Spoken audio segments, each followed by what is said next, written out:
It's 11:11 a.m. on a Tuesday, December 29th, year of our Lord 2020. Here is some dubstep.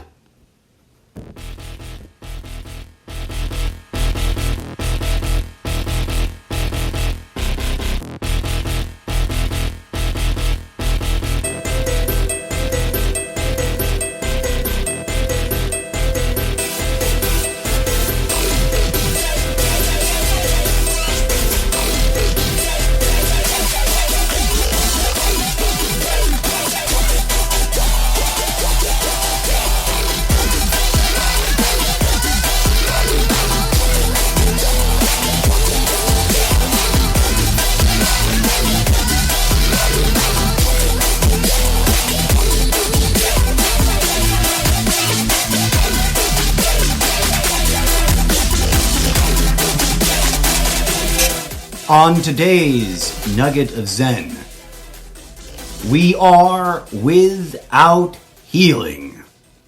Hello and namaste, friends and internet family. Thank you for tuning in to today's segment.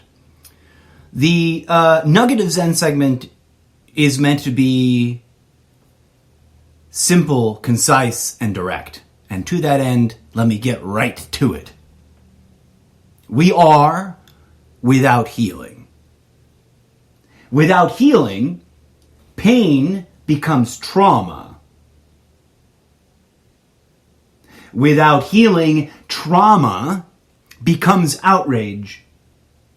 Without healing, outrage becomes hate. Without healing, hate becomes violence. We are without healing, and we are becoming violence. Let us change that. Why are we without healing? It's one of the most profound questions of our generation. Why do we lack true, genuine spiritual healing? Now, as always, friends, I aim to avoid making broad, super generalized, absolutist, and blanket statements. So yes, I want to acknowledge here that I understand there are many healers out there. There are traditions, there are movements, there are schools. There are many who pursue a spiritual practice with the aim of achieving spiritual healing. What I'm asking is larger and more about our collective. Why doesn't the human species have a universal or global spiritual healing practice? Why are we, as individuals and as a collective, so distracted, caught up in, entangled with all the drama and materialistic shenanigans of our mundane societal world, so caught up in that we are aggressively neglecting our spiritual healing? At an individual level, at a community-wide level, at a state level, at a national level, at a global level, at a species-wide level, most of us are unaware of the cosmic calling to step into our own spiritual healing. Now, plenty of people are, and I'm not addressing that. Although, here, let me pause for a second and address a concern about the spiritual community. First things first, namaste and much love to everyone out there that is doing their best and working their practice and struggling to manifest their individual spiritual healing.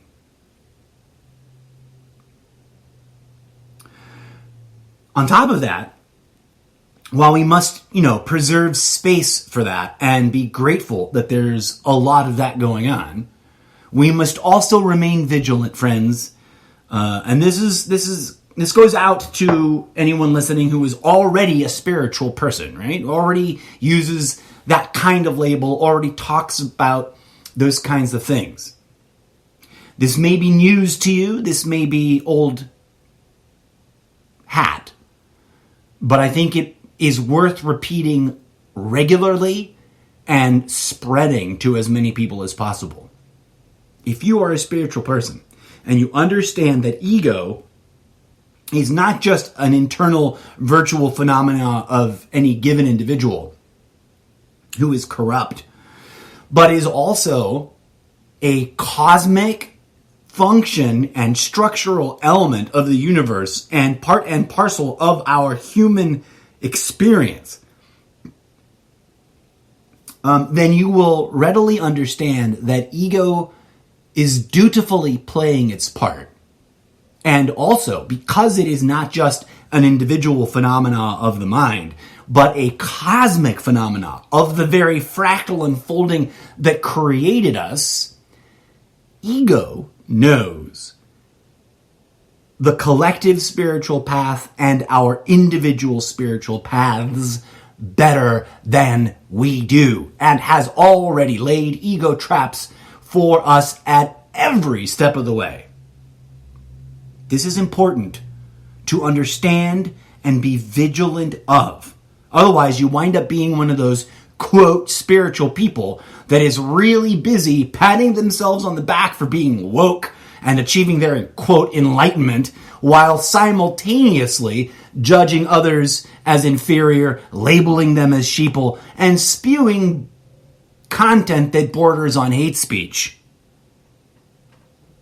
I see way too much of that from self-proclaimed spiritual people talking about how effing woke they are. We need to make space for them as a family of human beings so that they may free themselves of those ego trap burdens and refocus their attention on the actual spiritual work we're being called to do. And that's no light thing. It's a challenge. It's hard, and it is something very difficult to step into. But it is critical to understand, in my humble opinion, that healing is, and always has been, one of the central pillars, or one of the important keys, one of the secrets, quote unquote, to the manifesting of actual solutions. It's critical to actually being able to solve the problems that we have essentially created for ourselves during this time that we have been so distracted and therefore severed from our relationship to spirit, to healing, to the cosmos as it actually is. Because healing is so critical and at the center of the collective human spiritual journey, it should be no surprise to anyone that the system of oppression, the elite, the cabal, whatever you want to call it, has invested so much effort in 100,000 different ways to distract us from that spiritual calling, to distract us from our own spiritual abilities, and most importantly, to distract us from understanding that we are a deeply traumatized species that is in desperate need of some serious spiritual healing before we can progress any further on other matters. Will we ever see true freedom if we do not address the collective spiritual need for healing? That's a question that's sitting there like a big, bright pink elephant in the room. Everyone arguing and fighting about what freedom is, and so few people taking up the calling to invest in individual, collective, and species-wide spiritual healing. I get it. It's daunting. It's vague. It's bizarre. And as soon as you open that door, you are accosted by an onslaught of product and sales pitches. Buy this book. Study this program. Train in this technique. I'm not hating on those things. I'm just pointing out that maybe some of that commercialization of the spiritual practice has gone a little bit overboard and is now contributing more to the distraction than it is to the actual practices of spiritual healing. I understand that I speak from a very precarious position. I myself have aspirations to writing books about how we can work towards our own spiritual healing, right? And if I finish those books ever, they will be products that I will want to sell. So, trust, I get it. But there's also this, there's like, with all things, if I may go on a bit of a tangent, with all things, there is a conjoined duality that takes shape in a spiral. There is the virtuous spiral and its opposite, whose technical label completely, the vicious spiral, obviously, as in a vicious cycle, right? Spiritual individuals who feel compelled to share their understanding, their questions, their seeking, their discoveries, etc., will be tested by the universe by forcing this confrontation of this ego trap dilemma. Do you slide into the slippery slope of letting the business of your services take over your spiritual life? Or do you balance those things? Or do you focus mostly on the spiritual work and less on the business side? That's a whole big, difficult, challenging discussion. Ultimately, though, all I'm trying to point out to is that for anyone who is choosing to open that spiritual door, that internal room inside your mind, to then invest your focus in learning about spiritual healing, about how to work the wordless internal spiritual practices, because there are many out there. My warning is just be careful, because there's a lot of content and a lot of individuals out there that may have been well-intentioned in the beginning, but have suffered the mistake of sliding into that slippery slope. And there's an infinite array of such ego traps. Never mind the more overt, disastrous actions of the system of oppression, right? The system of oppression that we talk about and argue about and throw conspiracy theory content around is, like I've said about Trump, only a symptomology. It is not the cause of the spiritual trauma. We as a collective, going back through time, are the cause of our own collective spiritual trauma. And that's a difficult statement for many people to sort of wrap their brains around and internalize and understand without feeling attacked. But we are spiritually responsible for ourselves, for one another, for each other, as individuals, as families, as communities, as nation states, and as a species.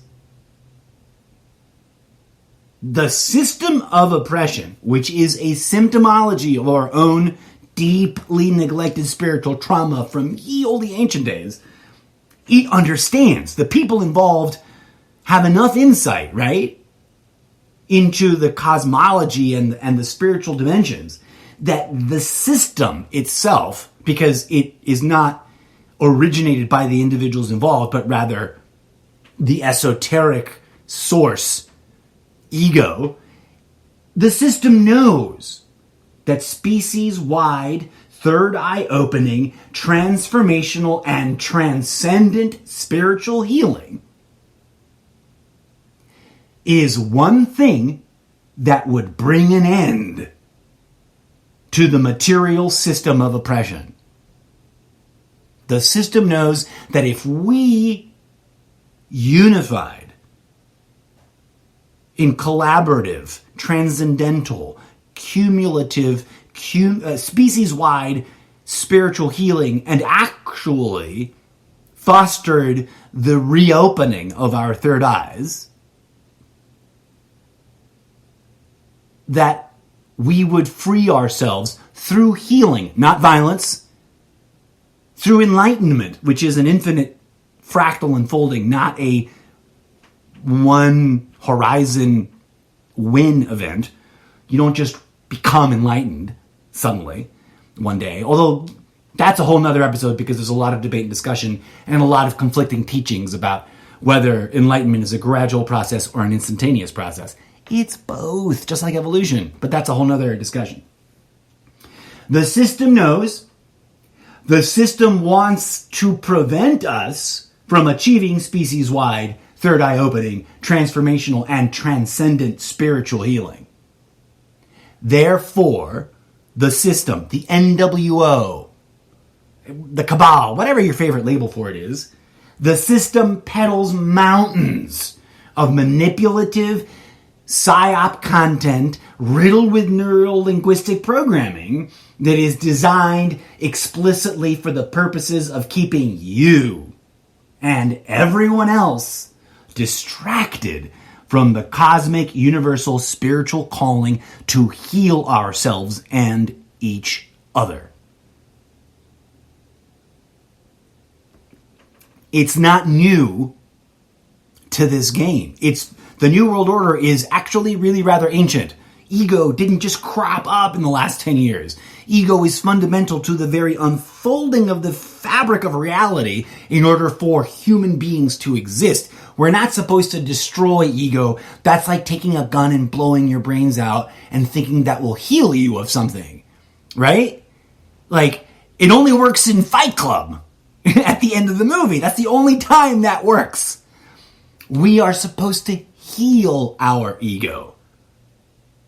See, that's the big flaw with that movie. Otherwise, I generally really kind of admire it. It's very satirical. It's critical of our system. It's pointing out a lot of flaws.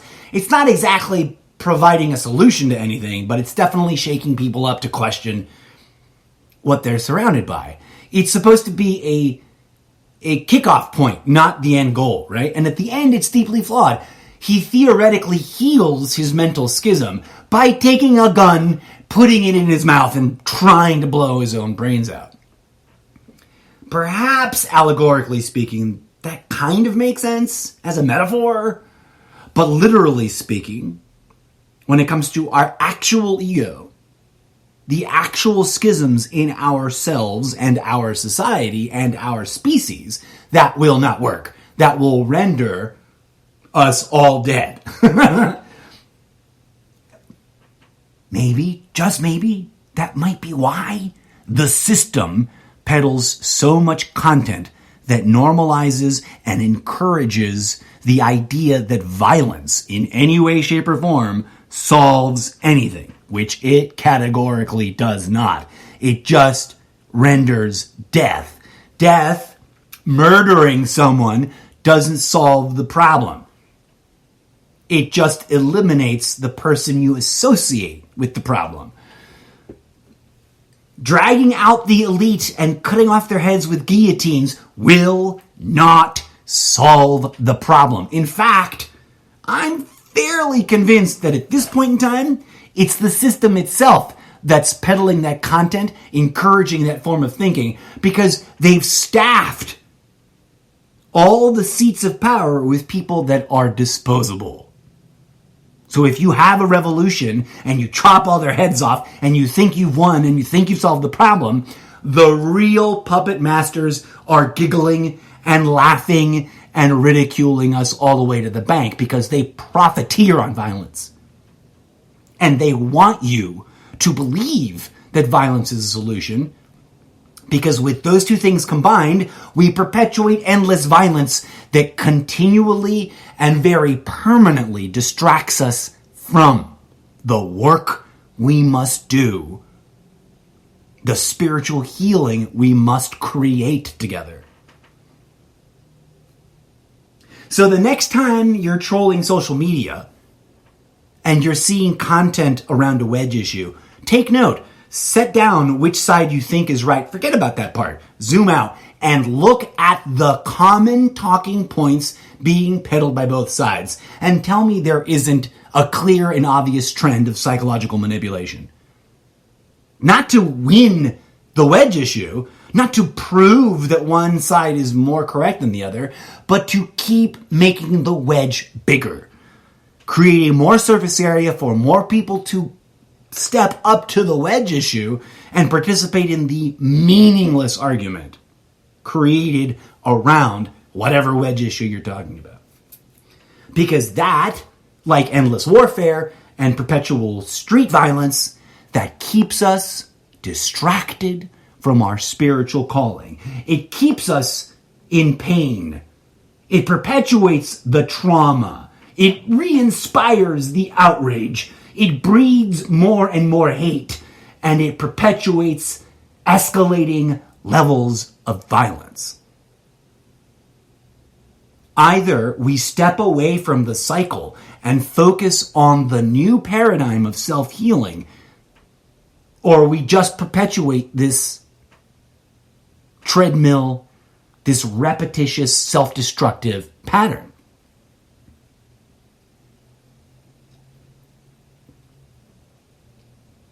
You can call me crazy if you want, but I am fairly convinced, based on a lifetime's worth of seeking, questioning, researching, quote unquote,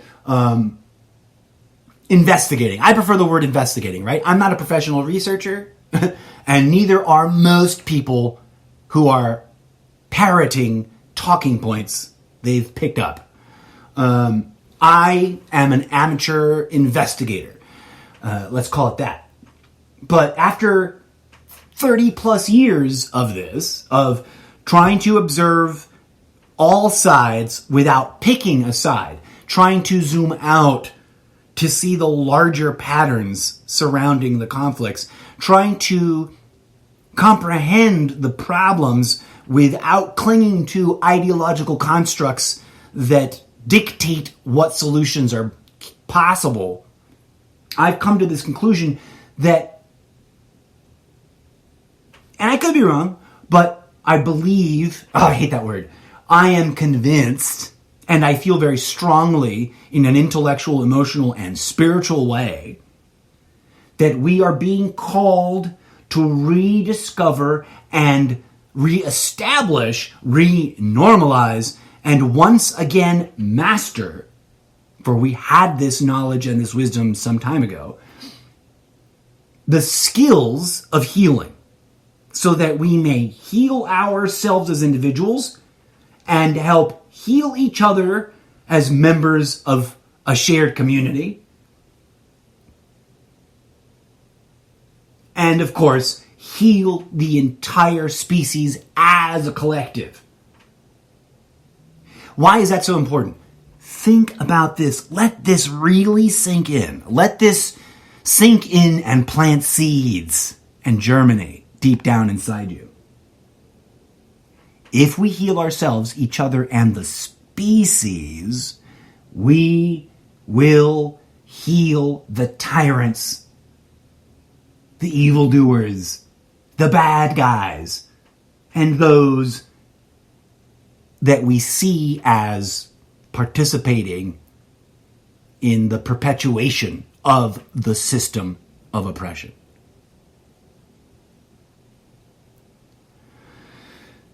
2020's been a challenging year. And if you've spent time during this difficult episode focusing on your healing, trying to investigate how to achieve it, and doing the hard work of that wordless spiritual practice that can only be really experienced inside of the world of your inner spiritual space, that quiet central seat of consciousness that pre-exists your personality and your life history, then I send you much praise and congratulations and what's the word I'm looking for?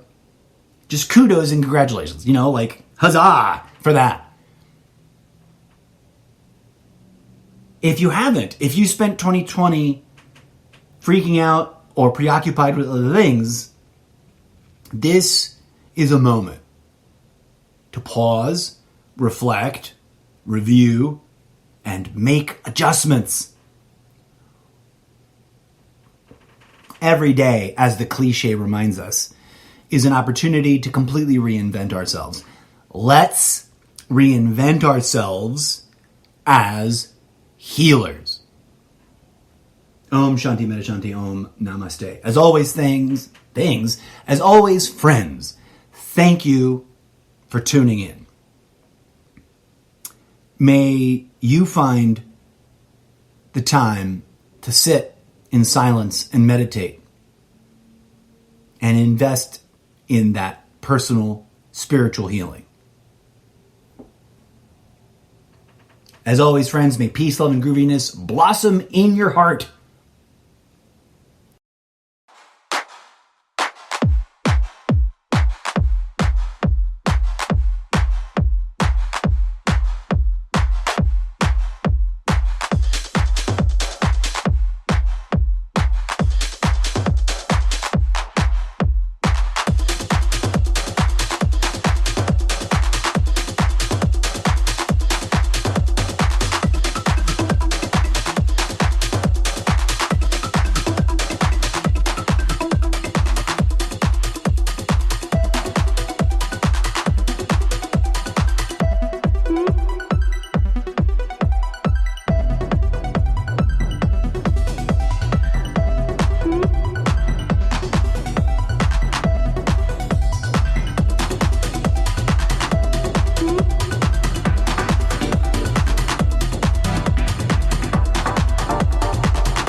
Remember, friends, your spiritual path is entirely your own. While there are some universal steps you can practice, ultimately, only you can open that door, and only you can tread the path you are meant to walk down.